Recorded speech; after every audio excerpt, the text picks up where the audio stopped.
Olá pessoas, tudo bem com vocês? Contem pra mim, vocês já ficaram internados e perceberam que as pessoas sumiram? Ou teve algum problema de saúde e percebeu que aquelas pessoas mais próximas, na verdade, não eram tão próximas desse jeito? Dessa forma com que você imaginava? Então, é sobre isso que a gente vai conversar, que é sobre a falta de acolhimento frente a uma doença, tanto das pessoas quanto do local onde você está. E eu vou conversar hoje com a psicóloga Sueli Faria e com o servidor público Adriano Queiroz. Vamos lá, então. Sueli, conta pra mim, então. Já que a gente tem sempre essa dúvida, a gente acha que às vezes é porque nós estamos ou doentes ou internados e a gente fica realmente meio frágil e a gente tem essa impressão de que as pessoas sumiram. Na verdade, isso acontece. Gente, só contando para vocês, a Sueli é pós-graduada em psicologia pela PUC, professora da Faculdade Estácio de Sá de Goiás, psicóloga do governo do estado de Goiás, atua em psicologia clínica, avaliação psicológica, neuropsicologia, psicanálise e pesquisa. Falei tudo, Sueli, porque eu sei que ainda tem mais algumas coisas, mas a Sueli né? Então, Sueli, é isso mesmo? Algumas pessoas somem quando nós temos algum problema de saúde ou a impressão que nós realmente estamos frágeis naquele momento? As duas coisas acontecem, né? Então, primeiro, olá, né? Para todo mundo que vou estar aqui. Vamos dividir em dois tempos. Primeiro, quando nós adoecemos, nós temos uma fragilidade, que ela não é somente orgânica, ela é também emocional e ela é também psicológica. E nesse momento, quem está ao nosso lado também, né, usando uma expressão bem do goiano, sofre aquele baque. Uhum. Então, nesse momento, a fragilidade é dessa rede, tanto eu, paciente, quanto das pessoas que estão ao meu lado. Durante um tratamento, e no caso de uma internação, o tratamento pode se alongar, é muito frequente nós vivenciarmos essa impotência, né? Porque nós estamos aos cuidados de alguém. Claro que alguém que está cuidando de nós são profissionais que estão habilitados, treinados e tentam fazer o melhor possível, mas são pessoas estranhas à nossa convivência. Então, naquele momento, causa em nós uma estranheza, né? Então, primeiro, durante um tratamento, uma internação, é muito importante manter a família por perto. E isso, além de tudo, humaniza, né? Porque hoje uma das grandes preocupações das equipes de saúde é a humanização. E a humanização hoje ela tem se estendido em diferentes práticas, mas a família ainda é uma referência, né? Eu acho isso interessante. Eu estou aqui com o Adriano. E, Adriano, você sentiu a falta desse acolhimento? Você sentiu a falta dos amigos, da família? Você sentiu... na verdade, assim, conta um pouquinho da sua história pra gente. Gente, o Adriano é servidor público, policial civil do estado de Goiás, à disposição do Ministério da Justiça e Segurança Pública de Brasília. Tá, mas o Adriano passou por um problema que ele vai contar pra gente. Tudo bem, Adriano? Tudo bem. Obrigado pelo convite. É uma satisfação poder falar desse assunto que sempre me intrigou, desde que eu passei por essa situação. Eu sempre quis falar sobre isso, porque para ajudar outras pessoas e também amigos e familiares a como lidar com o ente internado, com o amigo internado. Não é fácil.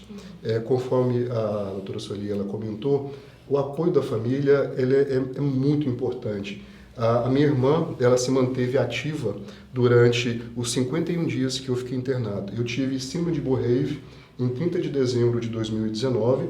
Na época eu estava morando na cidade do Rio de Janeiro, estava num trabalho, numa missão, e eu tive a síndrome de Borrelli, para quem não sabe, é o rompimento espontâneo do esôfago. E isso aconteceu no final de ano, né?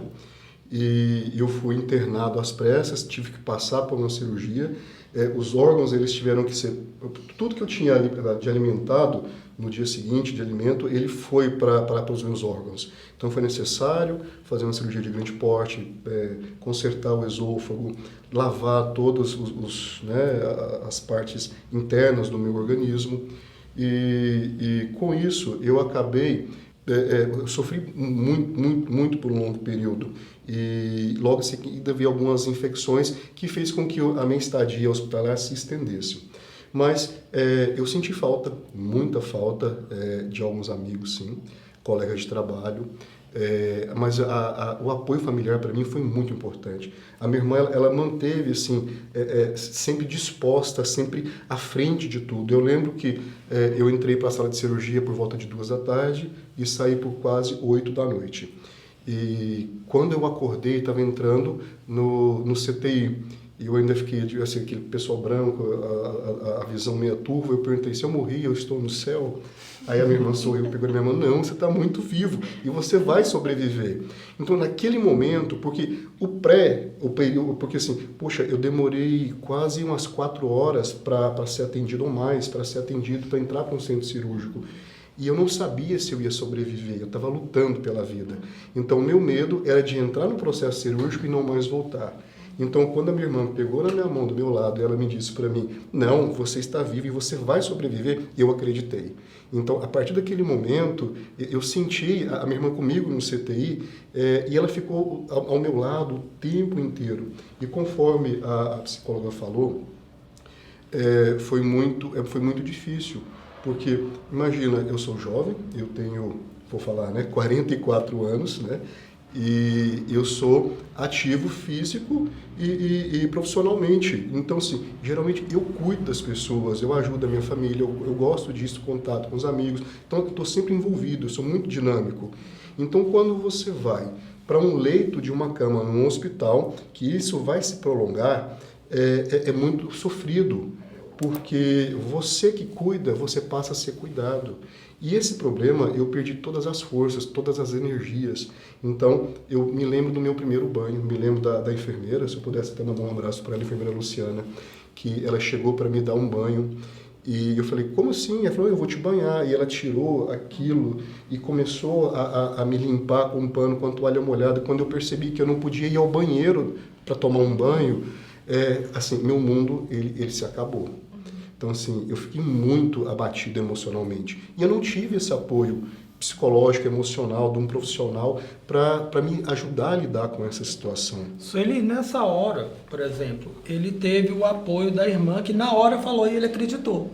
Só que aí veio a falta do profissional que talvez na hora que ele acordasse ou na hora desse primeiro banho, porque eu percebo que eu já tive algumas situações também que eu percebi que eu tinha feito uma cirurgia e eu cheguei, na hora que eu precisei, assim, que eu acordei, que eu vi que alguém ia cuidar, porque eu ia ficar lá pouco tempo, eu ia ficar 3 dias, mas era assim, eu não conseguia mexer as pernas, eu estava muito mole, aquela coisa toda.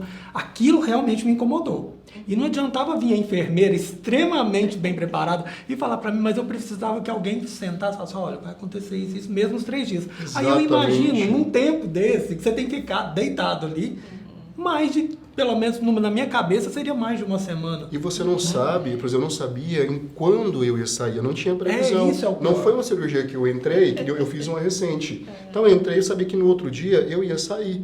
Não é assim, eu estava lutando pela vida. Sabe, eu estava querendo sobreviver e eu não sabia quando eu ia sair. Mas quando você se vê naquela situação de ser cuidado, de colocar comida, aliás, eu não comia no início, né? Então, eu tive vários tubos, né, conexões assim no meu organismo, respiradores, respirando com a ajuda de aparelho.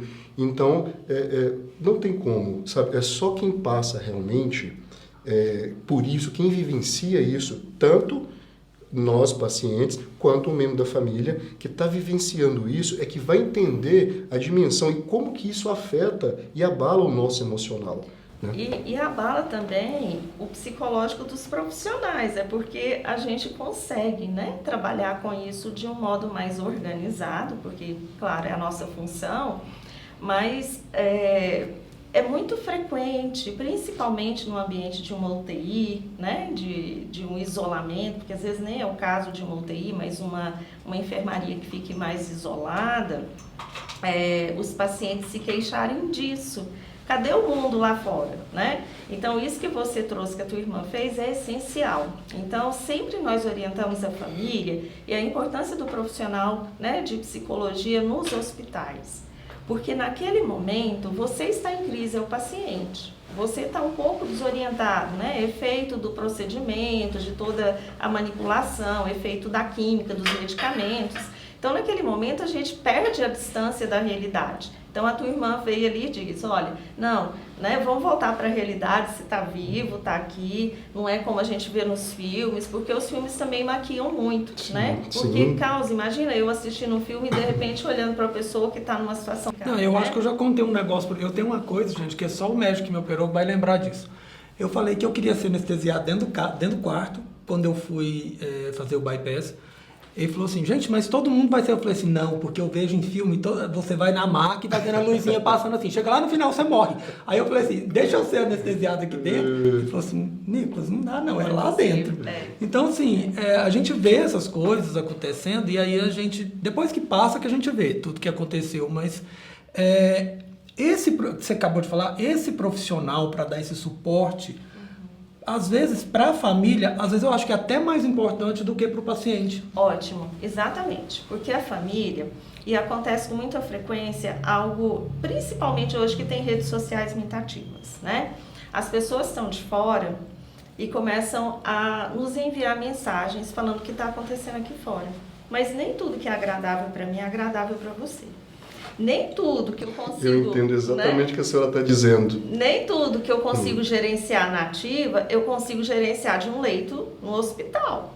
Então, é muito importante, né, ter uma pessoa da família que seja responsável até para filtrar, né? Mas que seja uma pessoa que o paciente... confie, que ele indique. Porque senão, assim, não... Eu já vivenciei muitas situações assim, né? Trabalhei muito tempo em maternidade, então não é a mãe, não é a sogra, aquela, né, o conflito da família, porque durante a internação acontece algo muito importante também, que os profissionais conseguem visualizar mais claramente que a família, os conflitos familiares aparecem. Então aquela pessoa que você tinha um pouquinho mais distante, tinha uma contendazinha, é a primeira pessoa que vem em destaque. Né? A gente fala, mas por que essa pessoa? Não, porque ali tem uma situação crítica. Porque quem entra no hospital entra para um tratamento e quer sair vivo. Os profissionais que estão ali fazem isso também, né? A gente trabalha para que haja o retorno à vida habitual, à vida diária, mas isso nem sempre acontece no tempo previsto, que é também uma outra situação, né? Quando que eu recebo alta? Quando que eu volto para o meu mundo? E essas perguntas acho que são as mais difíceis, né? Gente, a gente volta daqui a pouquinho, nós vamos ter um intervalo comercial, a gente volta com esse assunto. E eu quero perguntar uma outra coisa para o Adriano, vai pensando. Adriano, você acha que as pessoas... Falta, então, bom senso para algumas pessoas, mas daqui a pouquinho você responde. A gente fala sobre isso. É possível ter lucro ou aumentar a receita sem ter que dobrar a produção? A resposta é sim. Com o Valorize, fica fácil organizar o financeiro e dar aquele up nos negócios. Basta alguns cliques para controlar entradas e saídas, cadastrar clientes e fornecedores, gerir contas bancárias e acompanhar a saúde das finanças através do fluxo de caixa. E já que o objetivo é crescer, o ponto de equilíbrio também pode te ajudar a cumprir suas metas de ganhos mensais. Tudo isso em uma única plataforma de gestão financeira online. Acesse valorize.com e crie sua conta grátis hoje mesmo.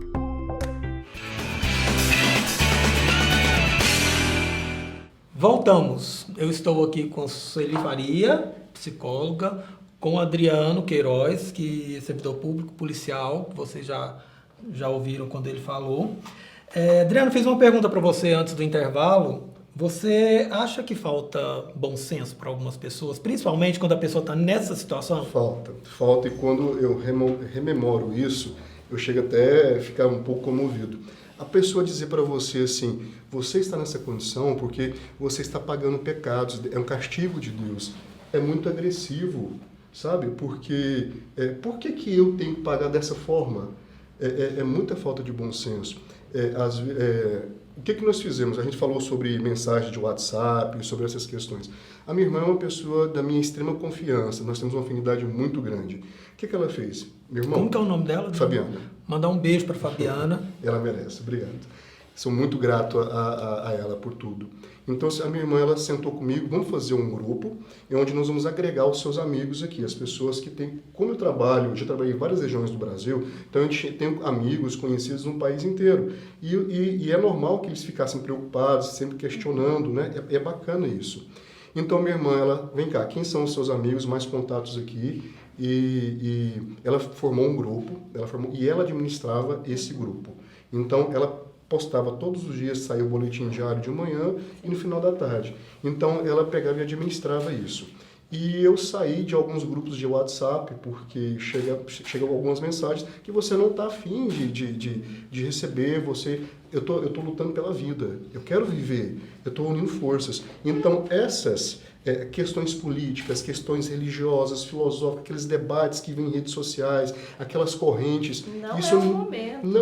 Não é o momento, isso não é agradável para quem está acamado. Que normalmente eu já falo que eu silencio todos os meus grupos, imagina uma situação dessa. Tem um colega de trabalho, ele é escritor de livros religiosos, e ele estava sempre mandando publicações, tal dia vou dar entrevista do meu livro, vou apresentar o meu livro e tal, e mandando, falar, olha, não mande mais esse tipo de mensagem para mim, porque está me incomodando, eu não tenho tempo. Porque dentro do hospital a gente tem uma rotina, a gente tem horário para tudo. As pessoas acham que você está ali de férias, deitado, pode dormir quando quiser. E não é bem assim. Não, a rotina e ela começa... difícil, né? Do amanhecer, desculpa te interromper, e você trouxe...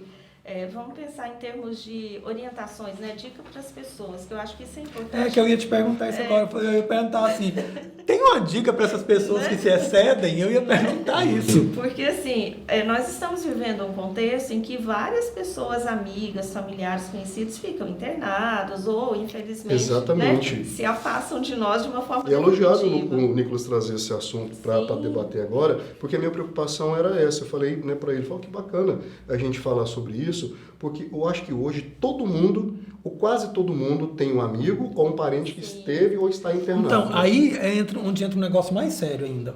Porque o Adriano, na época, ainda não era pandemia. Então, ele teve a Fabiana do lado dele. Agora, imagina, eu não estou nem falando da pessoa que está internada com Covid, porque ela está sendo tratada lá. Mas, e a pessoa em casa, o parente, o mais próximo, e ele não pode estar lá. Então, né? Aí é onde eu acho que acaba sendo até pior. Muito, mas assim, é pior porque nós temos no nosso imaginário que o hospital é um local que você vai ou para pagar pecados ou para a morte. Não, o hospital, até a própria origem da palavra é hospedaria. Então a gente está ali para receber um tratamento, para receber um cuidado. E tratar logo de fazer o check-out, então, né? E é um tratamento específico para aquele momento. Não significa que a outra internação vai ser igual, ou que, né, eu vou retornar outras vezes, porque isso está muito no nosso imaginário de associar doença com culpa. Né? Então daí vem esses comentários, você está pagando pecado, você está... Não, naquele momento... Que até onde tem pessoas que falam que o câncer mesmo é uma doença psicossomática, Sim, né? Não, e claro que o nosso físico e o nosso psíquico, eles estão ali juntinhos, né? Um trabalha sem o outro. E os nossos abalos psicológicos, eles se manifestam no nosso corpo. A gente tem uma dor de cabeça, né? Tem uma alergia, isso acontece. Nosso físico e psíquico estão trabalhando juntos. Mas durante um tratamento, por exemplo, numa internação, naquele momento o paciente precisa de sossego. Né? O que é sossego? Não é só dormir, ele tem uma rotina. Ele precisa se levantar, ele precisa andar, ele tem horário para alimentar, tem o horário das medicações, Exatamente. tem horário de exame. Exatamente. Não está de férias, né, Adriano? Não, de férias nenhuma ali. Tem a consulta com diferentes profissionais que vão abordá-lo. E tem as dores. As dores. E tem as dores que você... Eu lutei com as dores até durante... Eu saí com 51 dias, até os 42 dias eu ainda lutava com dores. E assim, porque no início você está com a pele ótima, né? Você está se alimentando bem. Então, com o passar do tempo, você tende a se definhar porque você não está se alimentando corretamente, você não tem os mesmos nutrientes no organismo. Então, aquelas picadinhas no início que você suportava, aquilo dói. Então, teve um momento da internação que eu não tinha nos braços onde mais pegar veias. Né? Porque de 3 em 3 dias tem que trocar o seu soro ali, onde pegaram a veia de soro, tem que ser trocada. né? E aquilo para vir achar uma veia, as suas veias já não aparecem mais. Então, teve situações, alguns momentos, que tive que tirar sangue do pé, pegar a veia no pé para fazer os exames. Os exames são diários. Só para concluir, então, nesse tempo que você ficou, Adriano, dá para a gente pensar, né? Na vida a gente pensa, a gente para, a gente pensa. Seus valores mudaram. Com certeza. Com relação a trabalho, a família, eu falo que naquele dia as pessoas brincaram comigo assim, poxa, você tem 2 datas de aniversário, 2 datas de nascimento. Eu falo, naquele dia eu morri, mas eu renasci. Eu renasci com uma vontade muito grande de viver. Eu dou valor muito à minha família hoje é prioridade, porque quem esteve comigo todos esses dias, durante todo esse período, foi minha família, né? Meu pai saiu daqui com toda dificuldade, foi me visitar. Meus amigos, eu tive amigos, tem um amigo em especial, que ele deixou o trabalho dele em Sete Lagoas, eu acho que ele ficou comigo uns 15 dias ali cuidando de mim, largou tudo para fazer isso, né? E eu tinha pessoas próximas de mim que eu achava que eram meus amigos, que fazia parte do meu ciclo, que se afastaram, às vezes amigos de sair, de ir para balada, e falar, amigo, você está internado muito longe, é difícil para mim. Mas para uma balada, ele ia muito mais longe. Então, aí eu vou discordar do que você falou em relação a mudar valores. Não é que a gente mude valores. Nós mudamos o modo como nós valoramos o que nós fazemos na vida. Entendo. Né? Então, assim, para eu me cuidar, eu preciso investir a minha energia em mim, no meu cuidado. Seja ele físico, seja ele psíquico, né? Agora, a amizade é investimento também. Sim. Relacionamento, qualquer que seja o relacionamento, é um investimento. Nós estamos aqui agora, estamos investindo energia. Você está se lembrando, nós estamos refletindo sobre isso, é investimento. Então, quando a gente fala investimento, muitas vezes a gente associa com dinheiro. Não, dinheiro também é investimento. Mas é o valor que o dinheiro tem, é o valor que o trabalho tem, é o valor que a família tem para mim, para você, para cada um. Isso. E hoje eu entendo, por exemplo, o trabalho não é minha finalidade, ele é o meu meio de vida. Você entende? Então, isso mudou. Eu tive colegas de trabalho e amigos também que falam, eu não vou te visitar porque eu não gosto de hospital. Gente, e eu gosto. Eu estou ali por opção, eu quis estar ali? Não, eu não quis estar ali.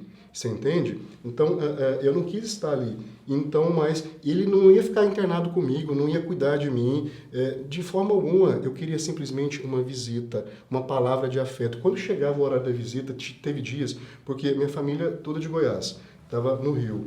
Assim, então, se chegar a hora de visita, tinha dia que não ia ninguém me visitar. E aquilo dá um vazio tão grande, uma sensação de inutilidade, de desvalorização, né? Porque, como eu falo, eu sou de muitos contatos, eu sempre estou, né, interagindo com o outro e tal, né? E quando você chega o horário de... Eu entendo que às vezes é durante o meio de semana, não dá para te visitar, mas domingo ou sábado, né? Então, não custa você tirar 30, 40 minutos para ir lá, falar, olha, bacana, eu estou aqui, né? Vim te trazer as minhas solidariedade, eu quero que você fique forte. Não tinha isso. A pessoa, eu não vou ir porque eu não gosto de hospital. Será que essa pessoa não imagina que um dia pode ser ela? Então, é muito importante essa organização da família e dos amigos, né? O horário de visita é o horário em que eu recebo o exterior naquele momento que eu estou ali acamado. Então, o trabalho do psicólogo nesse momento é muito importante, é realmente com a família. Orientar a família sobre rotinas do hospital, sobre as rotinas do paciente, o que está acontecendo naquele tratamento, conversar sobre as angústias que a família tem, esse ente vai voltar comigo, não vai voltar, como é que vai ser, vai voltar do mesmo jeito ou não, né? Orientar a família em relação a visitas também. Então, o que é interessante que eu fale com o meu ente que está ali internado? Eu vou falar de tudo? Não! Então, aquele momento ele é tão especial e tão específico, ele não dura, né, muito tempo, ele passa muito rápido, porque quem está deitado ali, acamado, fala, não, mas já acabou o horário de visita, né?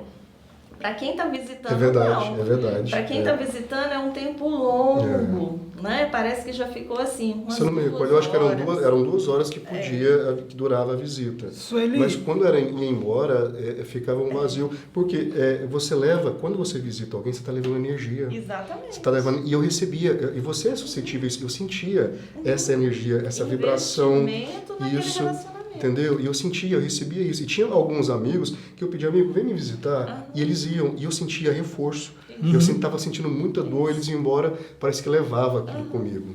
Sueli, e aí a gente volta então àquela pergunta, aquele comentário que a gente fez lá no início. Você acha que esse suporte familiar nos hospitais, ele é possível em todos os hospitais? Ou alguns hospitais não tem porque às vezes não tem, sei lá, que demanda? Eu acho que tem, né? Essa é uma discussão antiga, né? Assim, de um modo geral, o que nós podemos dizer? Isso é uma organização do hospital, sabe? Mas o que a ciência hoje já tem de evidências é que, de fato, é necessário o profissional de psicologia para fazer esse elo de ligação entre família, paciente e equipe. Isso está comprovado cientificamente. Agora, é uma questão de mentalidade, muitas vezes, dos hospitais, né, dos profissionais, e é importante também se dizer, e isso eu acho que as famílias têm nos ajudado muito, né? E aí eu me referindo enquanto profissional. A demanda das famílias e a demanda que veio do Sistema Único de Saúde, porque é uma das prerrogativas do SUS, isso é importante que fique registrado, né? O SUS, ele trabalha com o princípio da equidade, ele trabalha com o princípio da humanização. Então, o que acontece? Todo hospital público tem um profissional de psicologia, os hospitais privados não, porque os planos de saúde não entendem desse modo também. Então, o paciente, independente do plano de saúde público ou privado, ele é um paciente. Então, nesse momento da internação, do tratamento, ele precisa sim desse acolhimento, que é a palavra-chave. E é preciso que a gente trabalhe com as famílias, porque isso também chama-se educação. Então eu posso, se a pessoa estiver internada num hospital público, ela pode solicitar? Pode. Porque vai ter? Pode. Eu vou fazer. Mas assim, a gente não sabe. Pois é, a gente nem imagina que você está precisando de um acompanhamento psicológico. Hoje eu reconheço. Eu precisava. Porque você tirar uma pessoa, que nem a minha irmã, coitada, ela ficou cansada. E a minha mãe ficava ali comigo, mas a minha mãe, e era bacana ver a força da minha mãe estar ali, se esforçar, porque minha mãe não tem forças, né? Mas ela estava ali, dependia mais dos enfermeiros.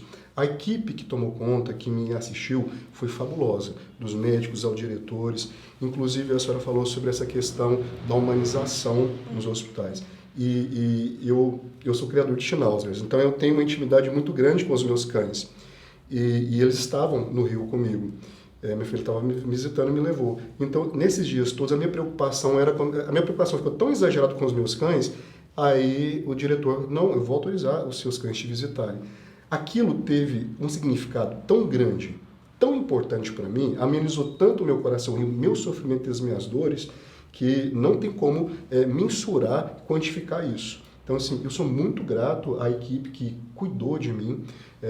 Posso falar o nome do hospital? É o Hospital Rios d'Or, né, no Rio de Janeiro. Eu tenho uma gratidão imensa com a equipe, né, com os médicos, com os enfermeiros, por terem me assistido, por terem cuidado, porque eu via o empenho, eu via assim, eu não estava lá jogado, eu não era um pedaço de carne, né, embora os planos de saúde tenham um entendimento mais ou menos assim, mas aquela equipe que cuidou de mim foram maravilhosos. Eu dou nota 10, assim, de cima e embaixo para cada um deles, desde o fisioterapeuta, o enfermeiro, o assistente, os médicos e ao diretor. Foi assim, para mim, foi significativo. E inclusive a visita... E a nutricionista também. Então, inclusive a visita, né, que hoje a gente já tem visita dos pets, dos animais de estimação, é fantástico, já tem comprovação científica que isso auxilia muito no tratamento. A recuperação é outra.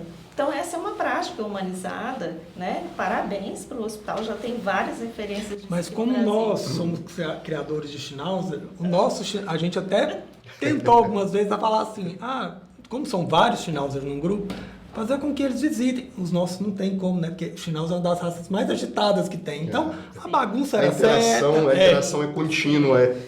Assim, ele está sempre do seu lado, sempre agarrado. Sempre, ele é territorialista, ele te defende, entendeu? Então, ele não entende que você se aproxima para me dar carinho e atenção e afeto. Ele acha que não, que você vai fazer alguma coisa. Então, ele te defende muito. Nosso tempo está acabando, mas eu queria fazer um relato aqui. Eu tive Covid em outubro.